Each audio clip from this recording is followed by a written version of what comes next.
Hello everybody, in this video I'm going to show you how to download and install Unity and get it set up on your computer.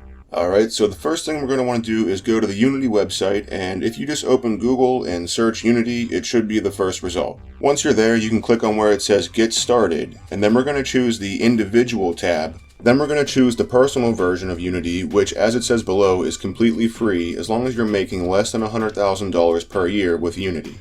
The next page gives us two choices, first-time users and returning users, and even if this is your first time using Unity, we're going to go ahead and choose returning users. The first-time users option is cool, and if you want to go through it on your own time, that's fine, but for my lessons, I'm not going to use it. I just want to start with a clean version of the Unity Hub. Alright, so now we can go ahead and accept the terms and conditions and click Download Unity Hub and save that file, and then it should appear in your Downloads folder. Once you've located the file, go ahead and double-click it and run through the installation process.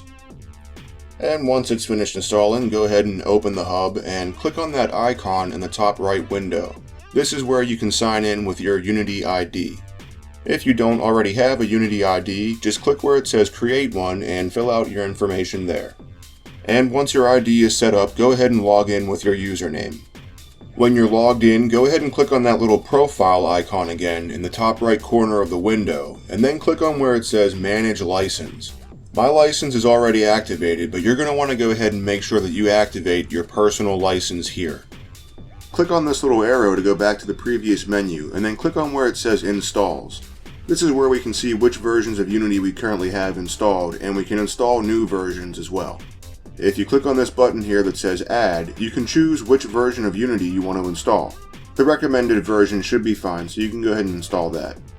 Okay, now that you've got Unity installed, let's go ahead and download a project folder that I've prepared that includes a first-person character controller. The link for this project can be found in the description below this video. Download and save the zip file, and then locate that zip file in your Downloads folder. For the sake of organization, we want to move this file to a folder that you have set up for your Unity projects. I already have a folder set up for my Unity projects, but if you don't, go ahead and create one now. Then move the zip file that we downloaded into your projects folder and extract it there.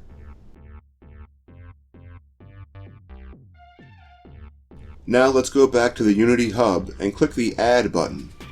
Locate your projects folder, and then open that and select the lesson folder. Now your project should appear in the Unity Hub, and you can click on it to open it, and it should look something like this. And now that you're ready to get started with Unity, that's the end of this video, and we'll get into some more advanced stuff in the next videos.